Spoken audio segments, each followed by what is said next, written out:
What's up, guys, and welcome to another episode of the Powerhouse Mentality Podcast. I am your host. I am Caitlin Kenneth Smith, and today on the podcast, I have a very special guest. Her name is Marissa. I'm gonna not pronounce your last name correctly. It's Estep, Estep. which Estep. Okay, Marissa Estep, and she is a mental mindset performance coach, and she coaches athletes. She coaches professionals, but she also coaches anybody in between who wants to kind of level up their mindset. And I think this is going to be a really good episode because not only does I'm sure she has a story about how she got into all of this because it's not something you just kind of fumble into, but I think that she can add a lot of value since a lot of the people who listen to this podcast are kind of into developing their mental toughness. But Marissa, welcome to the show. Thank you for having me. I appreciate it. I'm excited to be here. Yeah, I mean, the reason why why I decided to ask Marissa to be on the podcast was we had like a little bit of like a free consultation call for mindset coaching, and she kind of blew my mind. So I was like, okay, I need to get her on the podcast because I want to learn, selfishly, I want to learn more about you, but I think that you also have a lot of value that you can add to the audience too. Well, cool. I'm glad I blew your mind. That's good to know. Yeah, there are actually times during my training where I'm like, okay, remember the red, like in your back healing, like we're good, like deadlifts went Yes. really well today. So, we're making progress. Let's go. I'm glad you're using it in your training. That's awesome. Yeah. So talk to me a little bit about what you do. Like if you were in an Uber and they were like, hey, what do you do? What would you say Mm. to that person?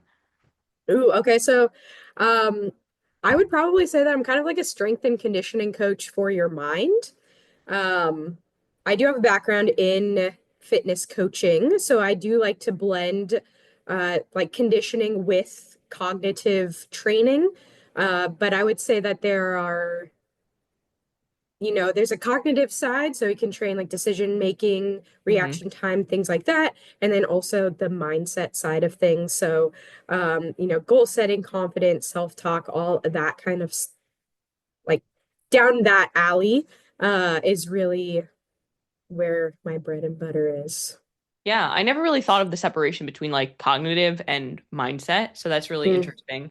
But also, I love how you kind of said, I have a background in strength and conditioning too, because I think that fitness and mindset go together. And I know that you post actually a lot of this on your social media where it's like you can't outwork a bad mindset. And I think it's so true because I've definitely been there where like I'm working my ass off in the gym, but then you always get to like a point where it's like, wow, I want to stop, you know? Yeah, definitely. And I think, I've worked with so many athletes who are amazing athletes and they're actually like pretty high up in their sport. And, they're still dealing with self-doubt and confidence issues and never really have like done a real goal setting, I guess, session. Hmm. Um, and so there's always room for growth for no matter who you are. It's not just about like struggling with something, but even just adding another tool to your toolbox so that you can continue to get closer and closer to your peak. Hmm. I think that a lot of people only seek like mindset coaching or like mindset stuff when they're struggling with something instead of being like proactive about it. They're more reactive. I like to use that with like physical therapy or like mobility. People don't Hmm. stretch or do mobility and then they hurt themselves and they'll do mobility and then they're fine and they stop doing it. And it's like, well, if we were proactive, you probably wouldn't hurt yourself. So it's kind of like the same thing. Oh, definitely. I think that sports psychology is emerging. And honestly, it's been around a lot longer than a lot of people think.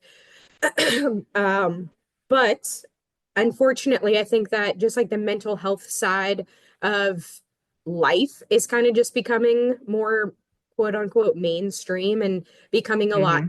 cooler, if you will, to Yeah. talk about and to do.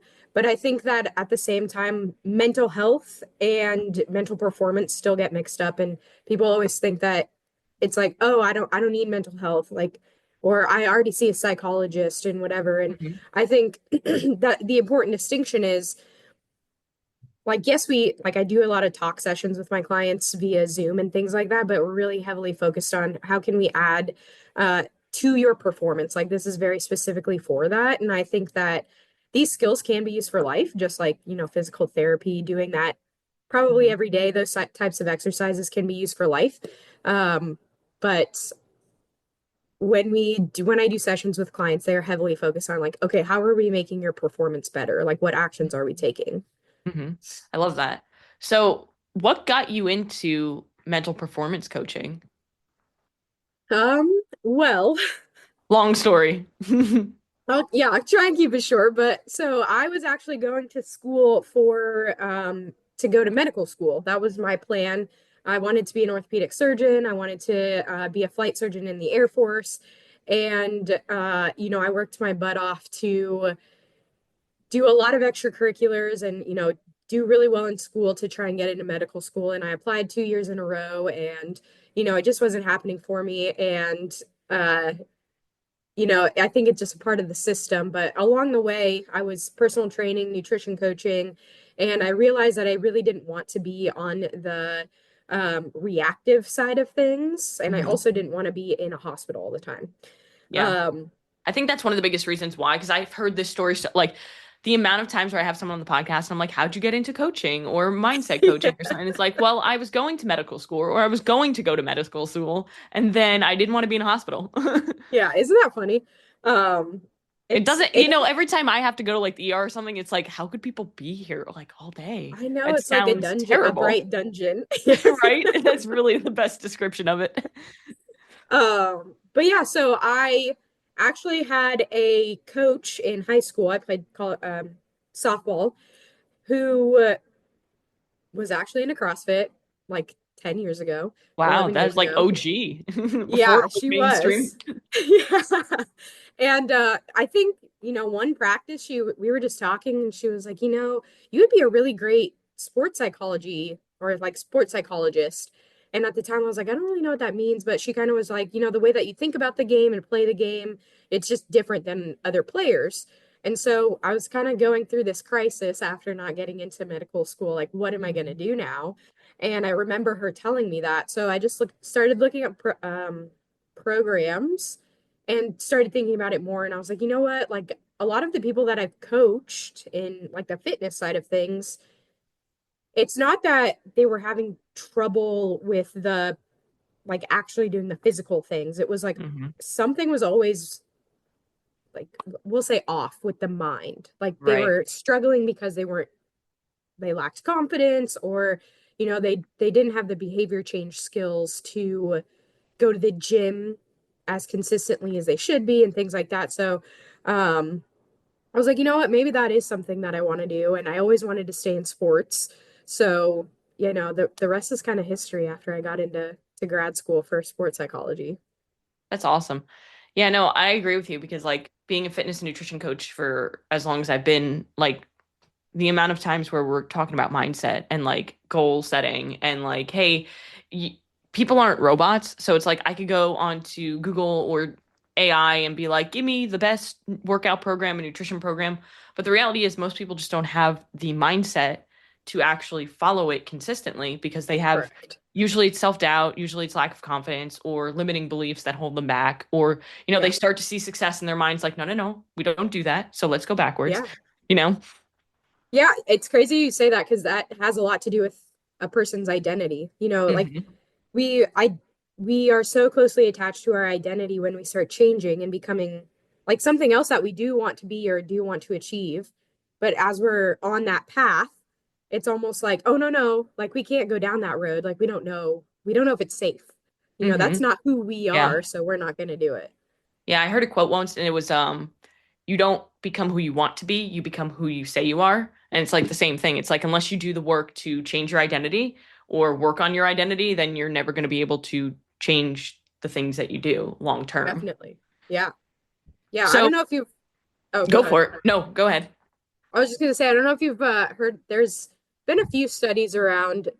I mean, granted, this is around smokers, but they were trying to see like how long it would take to quit smoking and then if it would stick. And the people who identified as smokers versus people Mhm. who just like I smoke versus I am a smoker, the people who just identified or said that they smoked but they're not necessarily a smoker were able to quit faster and then like quit for longer periods of time. Yeah, that's the same thing as like if you are somebody who's like, oh, I'm just a chronic dieter, like, or I'm always the fat friend, like, then you're always going to Yeah, be that. Like, you're never going to make the exactly. change because your mind's going to be like, no, every time you go away from it, it doesn't feel safe. That's kind of exactly what you said, and our mind's going to do everything to keep us safe. So if we're giving it feedback that, hey, this is change, this is bad, this is scary, then your mind's not going to want it. Exactly. So did you have like a moment where you realized, like going through sports psychology, like, wow, people are drastically undertrained in this area and I can really make a huge impact? Um, Or was it like over time you kind of realized it? yeah, I think it was like over time I realized it. And I think that it just became more apparent when I was going through grad school. And then after grad school, I got a job on a contract working with the Army. And I think I started to realize that, a lot of people talk about toughness and mental toughness and things like that, but they are never really changing anything except like how hard they're going physically. So just like That's you so said true. earlier, yeah, Mental it's kind toughness. of Let me like, just push myself harder in my workout. Okay, yeah, yeah, that's not really what it is, but okay. like almost like banging your head against the wall over and over Literally. again, expecting to get stronger because of it. And so I think like it just became like very eye-opening, especially working with the Army. That's just kind of like the way that it is. Football programs, a lot of these like definitely male dominated programs are very like, okay, we're just gonna like keep going as hard as we can until we win the state championship or whatever it is. And um, there's it's not mindset isn't just about like the individual player. There's also like the way that that person thinks and perceives the world around them then affects their team, and then that affects the team culture and Mhm. communication, and leadership. So I done all of these things with sports teams and like the tactical population, and I think that uh, trying to work through those things and really get through to people that yes, we're working on mindset, but it's not that, oh, we're working on mindset and everything's going to change. No, it's like, okay, how is this leading to action that is then going to change what's actually like going on in your world, and then also like the team environment. Yeah, that's cool that you've worked with people in the army, like tactical stuff, because I feel like that requires a lot of like true mental performance because the amount that they have to do when they're under fatigue and Mm, starving and they have to hold their shit together and not, kill anyone on their team.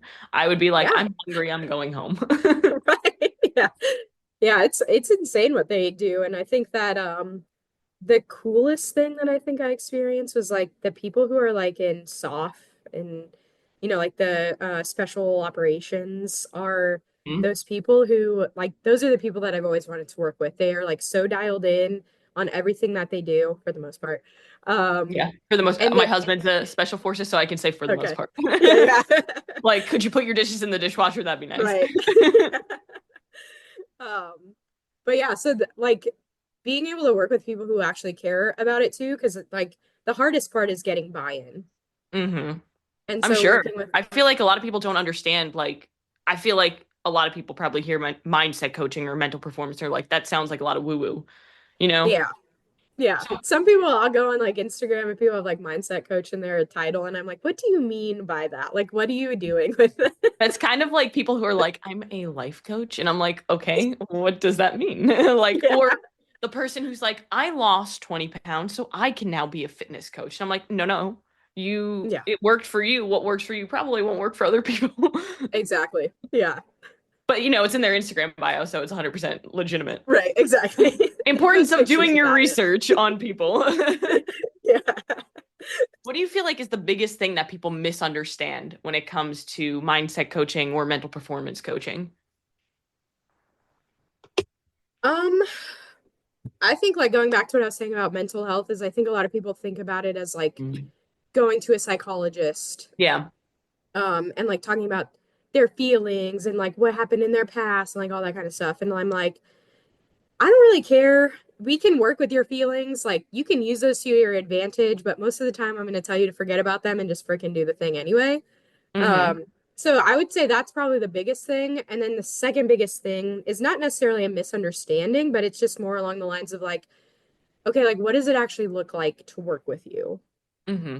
No, Mm-hmm. and that's a little bit more difficult to convey because, I practice under ethical codes, so I don't really talk about clients Yeah. and like what we're doing and anything like that. So it's almost kind of like, okay, like I can tell you that we're going to do goal setting, we're going to work on attention control, we're going to do some decision making and reaction timing type of things, but until you actually experience it, it's kind of difficult to really understand what it is. Yeah, yeah, for sure. Because I'm sure it looks different for each and every person. Definitely. And if we're doing a Zoom call versus like an actual in-person session, it's going to look way different. Oh yeah, 100%. Do you feel like what do you feel like is like some of the biggest gaps with high performers today that are holding them back from being higher? Like if somebody, we'll use an example. If somebody's like on the bubble of going to the Mm, CrossFit games and they're like super fucking fit, but for some reason yeah. it never works out. Like mentally, what do you feel like are some big gaps that you've seen that hold people back the most? Honestly, a lot of the clients that I work with are it's self-doubt, limiting beliefs, and confidence issues, but I think that really boils down to their self-talk.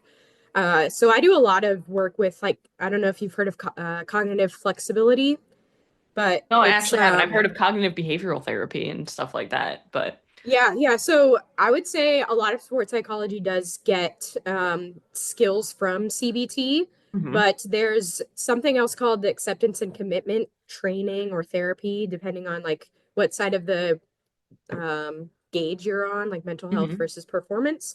And so everything in terms of acceptance and commitment is really about like accepting where you are, but then, okay, what committed action are you making towards your goal or towards your values?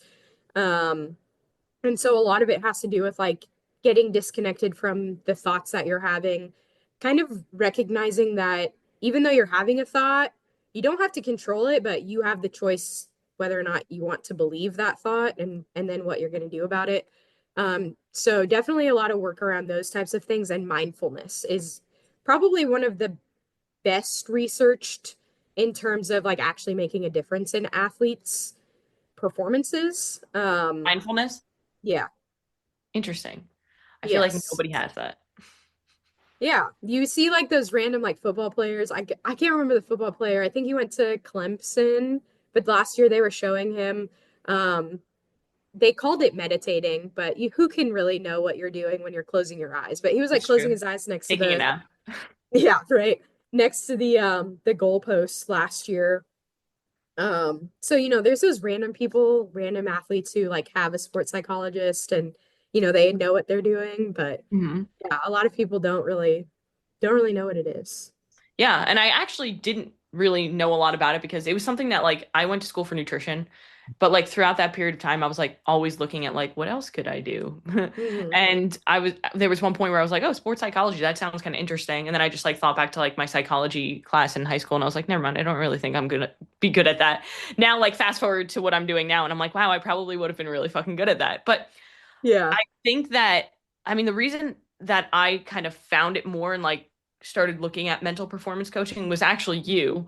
I Hmm. think that Chandler Garlow, do you know her?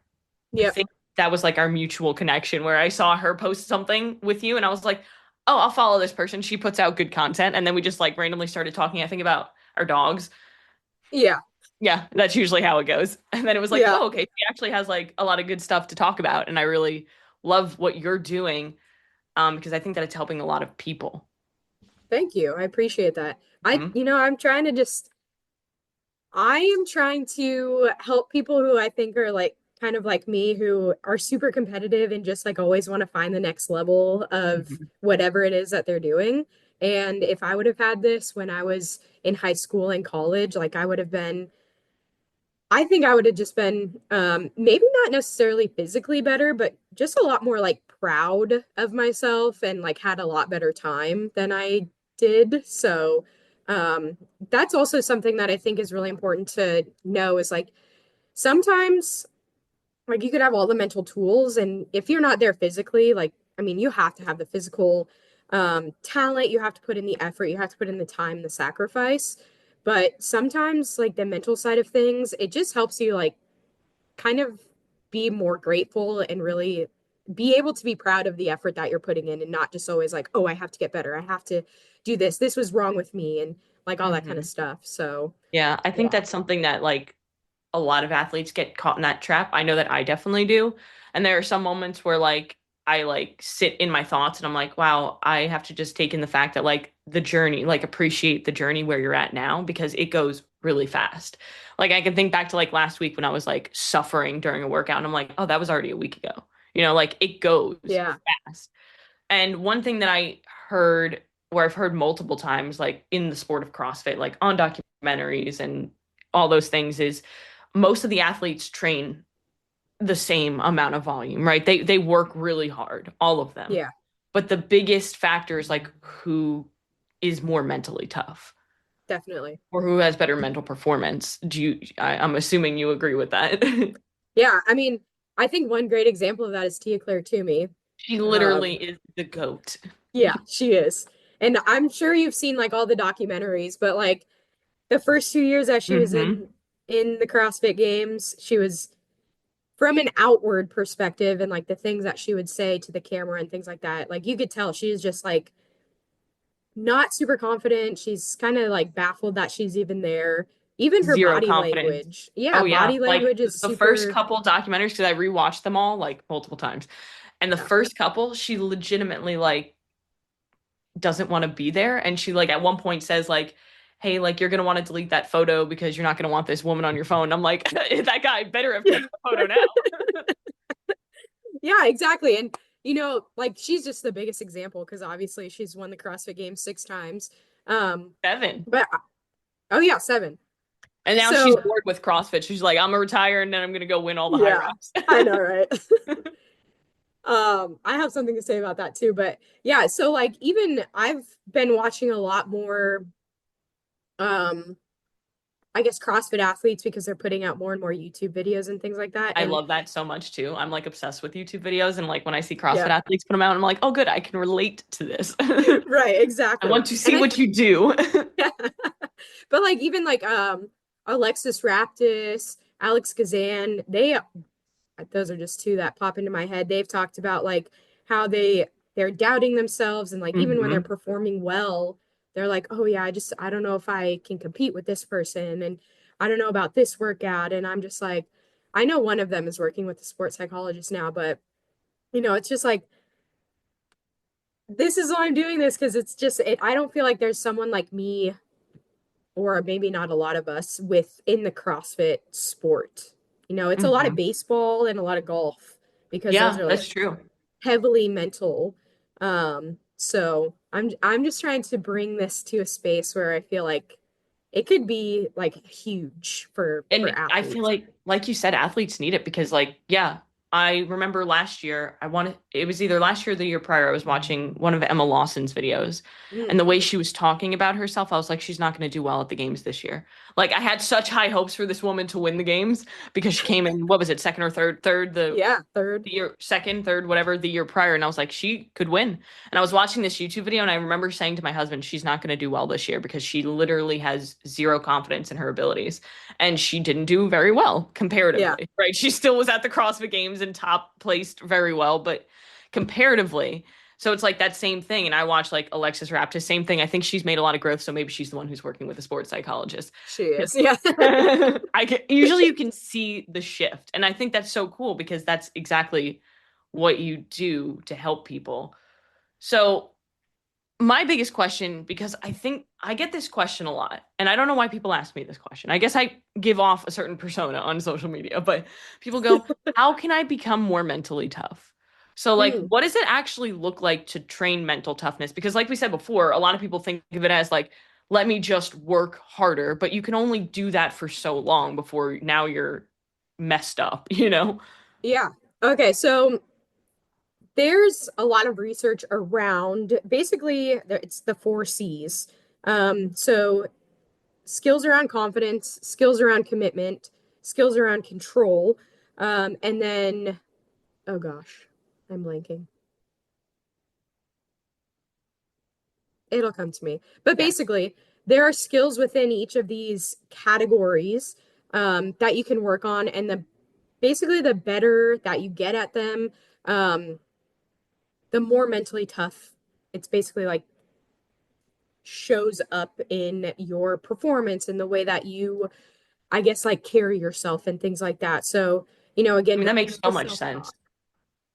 I mean, Oh, like, just like the confidence thing, number one, like, I can think, like, okay, if I finish like a workout that I'm like, I didn't think I'd be able to finish that. Or if I hit a weight that I'm like, I didn't know I'd be able to hit that. Then you have like that confidence. It's like, okay, right? Same thing with the commitment. It's like, we had this conversation a couple weeks ago where I was like, I don't want to take an ice bath, but I'm gonna do it because I told myself I was, and I did it, and I was like, I feel so good now because you yeah, have that almost euphoric experience that like I always say nothing feels better than effort and keeping the commitments that you make to yourself.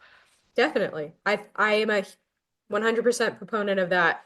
And this, I mean, it really goes back to your values Hmm. and like basically it's called taking committed action towards those values. Hmm. So like are you doing what you say that you want to do? And basically like how much are you willing to sacrifice in order to do that thing? Um, and And you then have to be going back, honest with that too.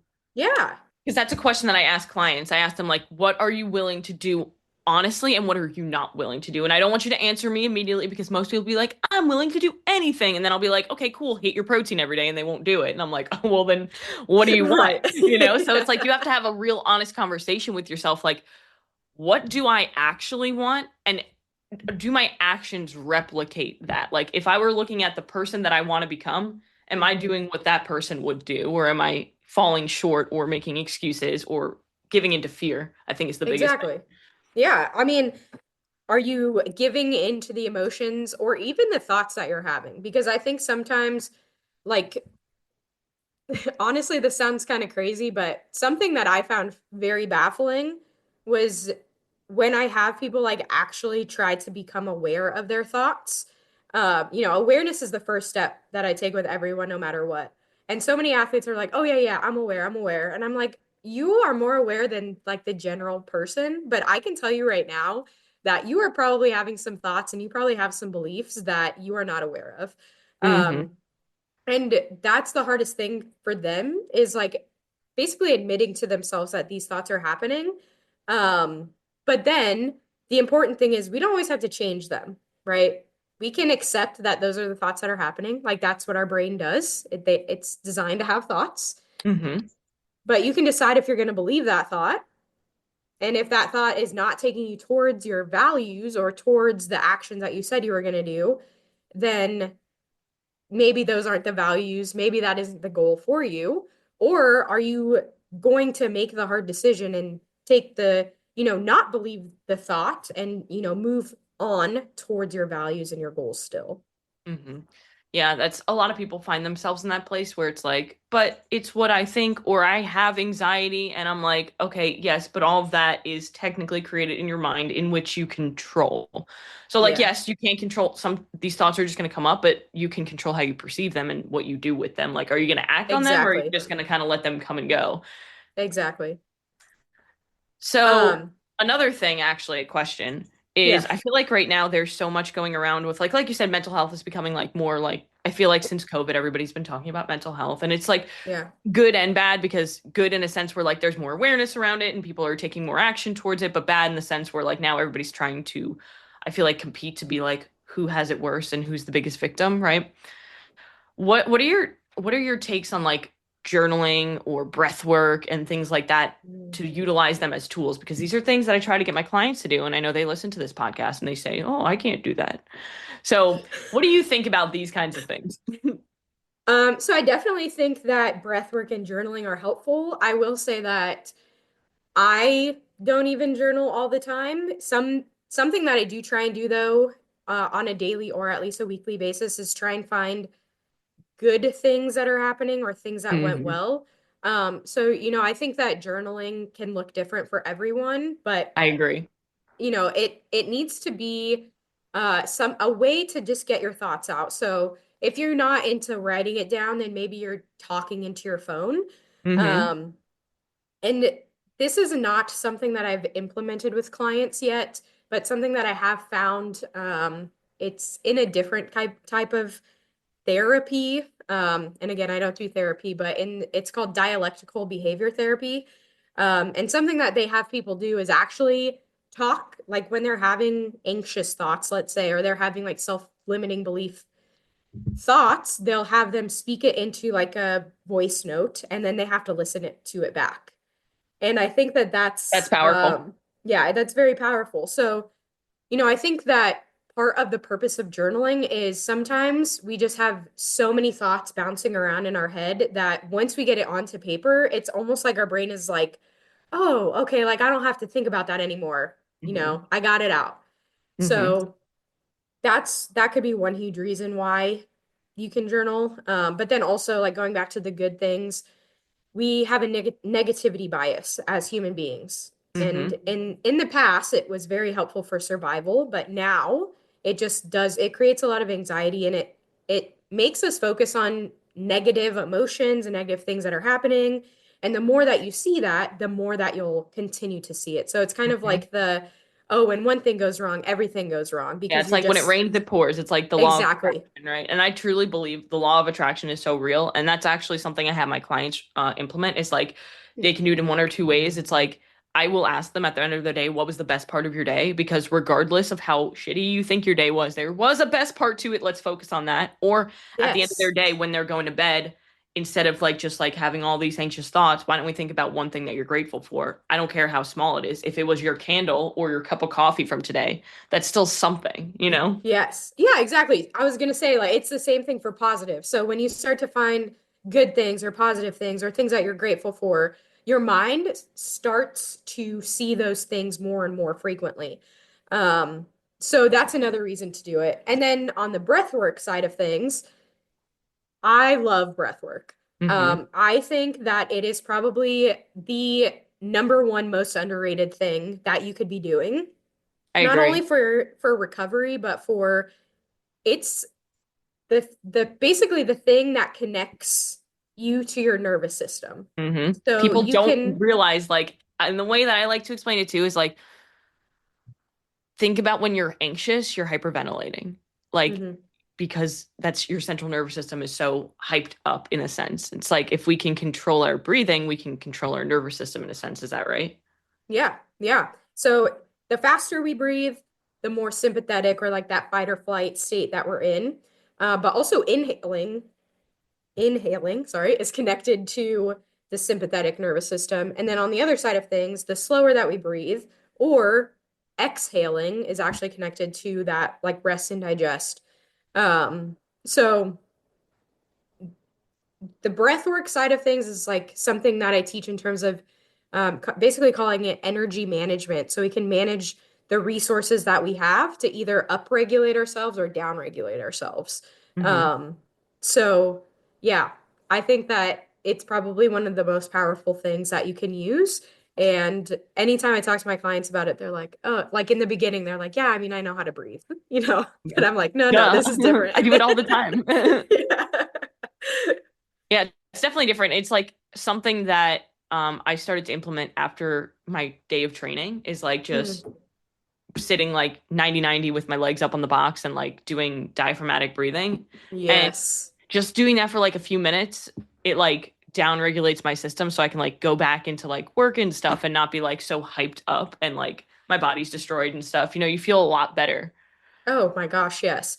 And I think, okay, so I love that. I do that with my legs up on the wall, but Feels so also like good. once you start actually like being able to control your breath in that way, then you can do fun things like use it in training, Mm-hmm. and do things like basically like CO2 training. And this is what divers use. This is what not swimmers, probably swimmers, but surfers, this is how Mm-hmm. they practice breathing so that they basically make their bodies more tolerant to carbon dioxide, which builds up when you hold your breath, or I mean, it builds up when you're breathing in general. But when you're underwater, you can't exhale and you can't inhale to get more oxygen. So there's a way of breathing where you can basically help your muscles and your body learn how to become more tolerant to that much CO2 being in your system. Interesting. Yeah, no, I've seen like CrossFit athletes training their breathing, like breathing into like a bag or something. And I'm like, what the fuck are you doing? And then I'm like, wait, that could actually work. Because like I know personally, and I'm becoming more aware of it, like as I become better.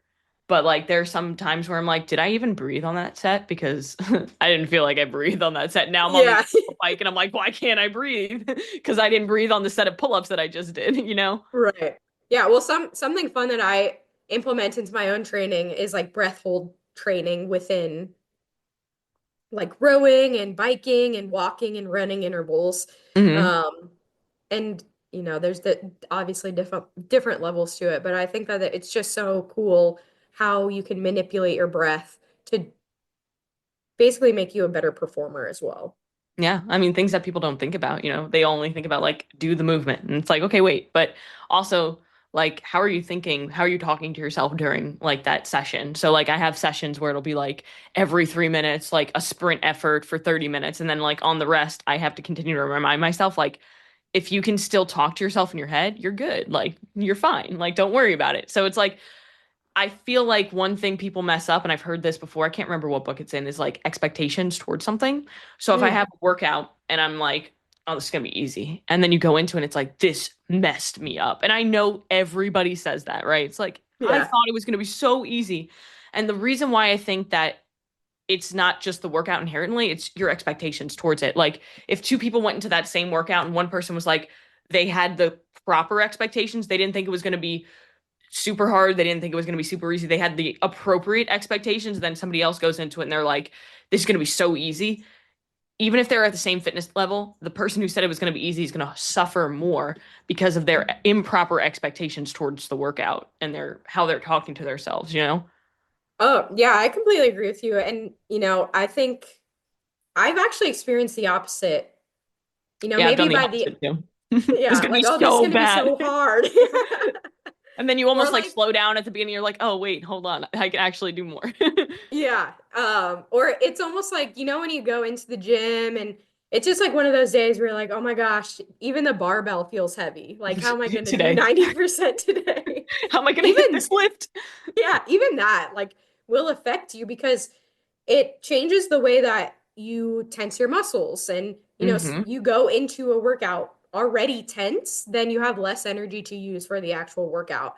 So I think that what also people don't understand is like the way that we are thinking about the workout is affecting our physiology. It's not just that we don't Hmm. know if we can do it or not. It's literally that it's affecting our body.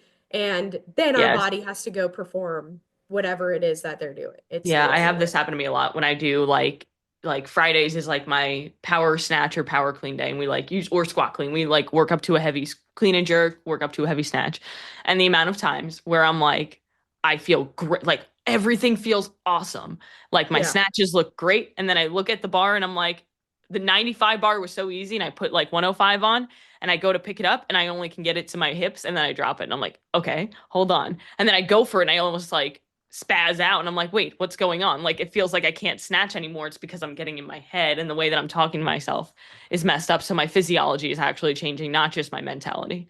exactly. And I think you also bring up something that's really important.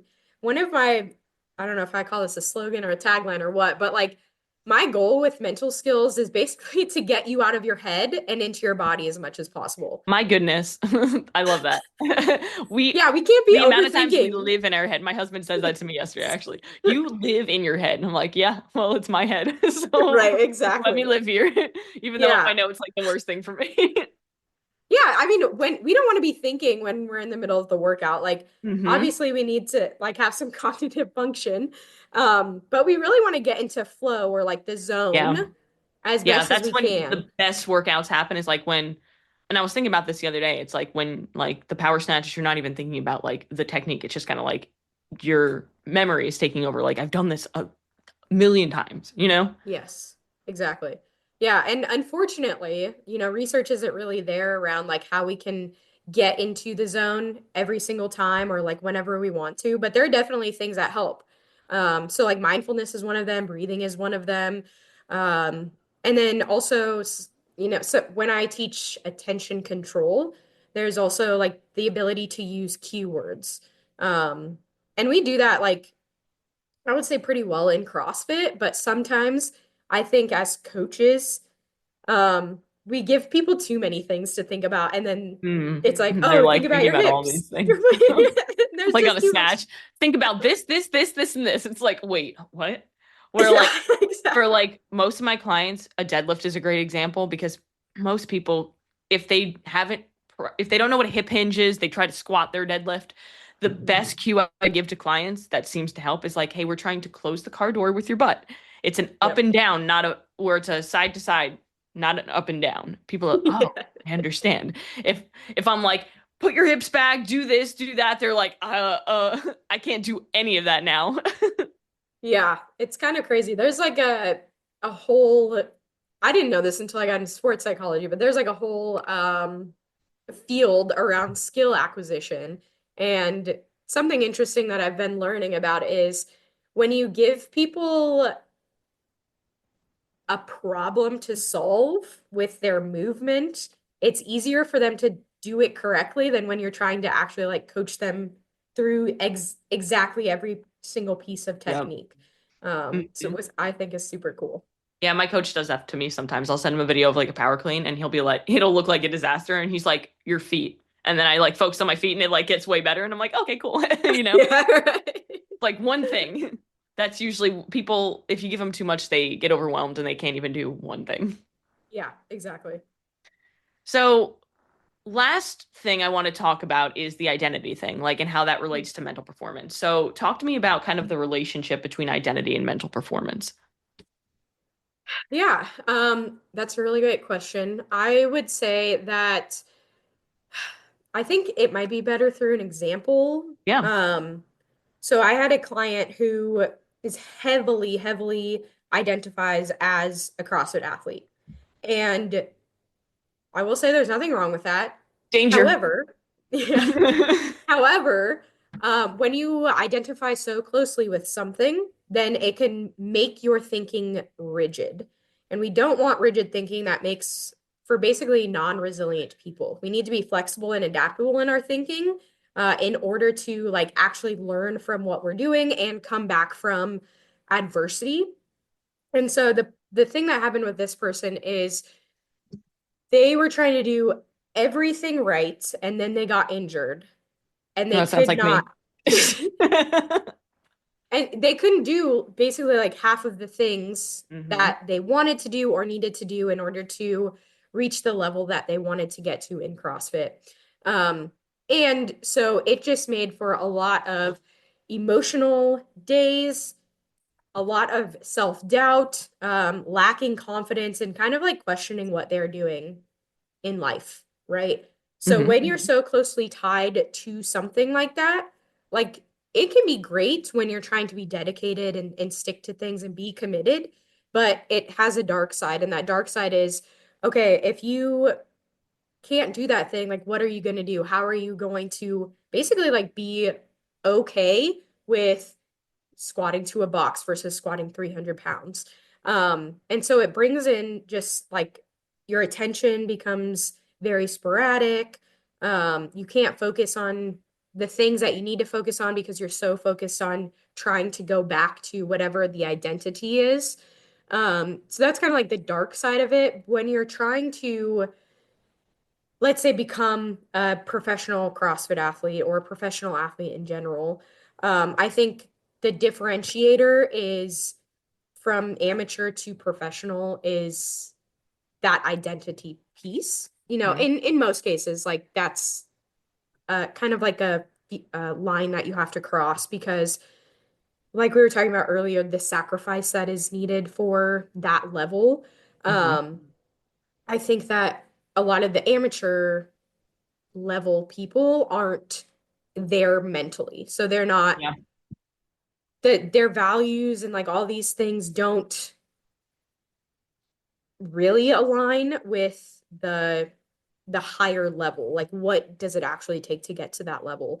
And Hmm. so that's like the I guess the good part of it is like you can build those things through like identifying not only your values, but the actions that actually show what those values mean to you and Hmm. how you're going to use those things in terms of actually achieving process goals, outcome goals, performance goals.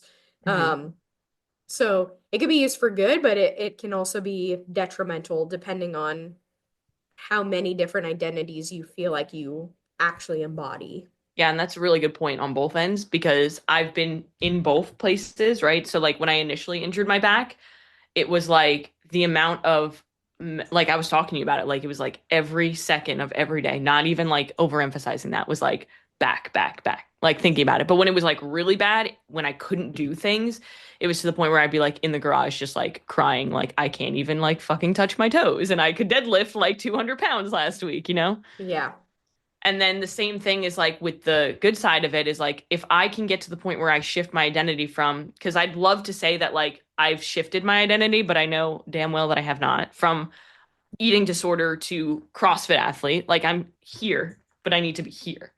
So I think Yeah. that like once I do that, it'll kind of take me to that next level, you know? So I think that it's a good thing and a bad thing because like you said, I have clients who are like, you know, the committed clients who like if I gave them 7 days of workouts, they work out every day. I would never do that to somebody, but they would.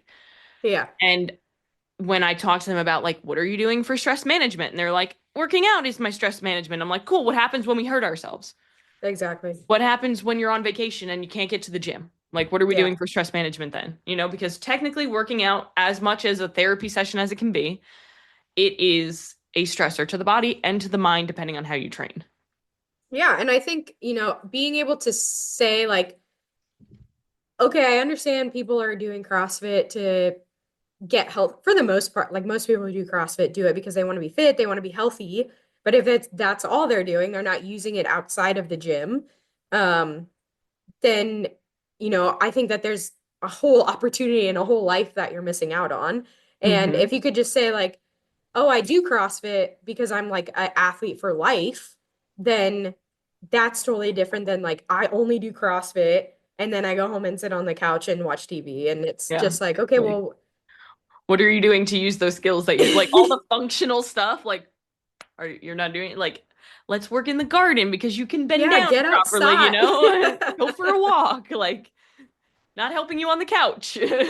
Yeah. But I mean, even at the elite level, like people, you need stuff like that so that Hmm. you can pull your thoughts away from just the gym and like Yeah. actually go have fun with Yeah, I mean, I something. see like going back to like watching CrossFit athletes on YouTube, like some of the best athletes I see they like train and then they'll go rock climbing or they'll go like hang out at the beach with their friends and play stuff. Like they do other things outside of the gym and I think that we went through a really big period of time. I think it's getting a little bit better now where kids were starting CrossFit at like stupid young ages, but then not Yeah. doing team sports.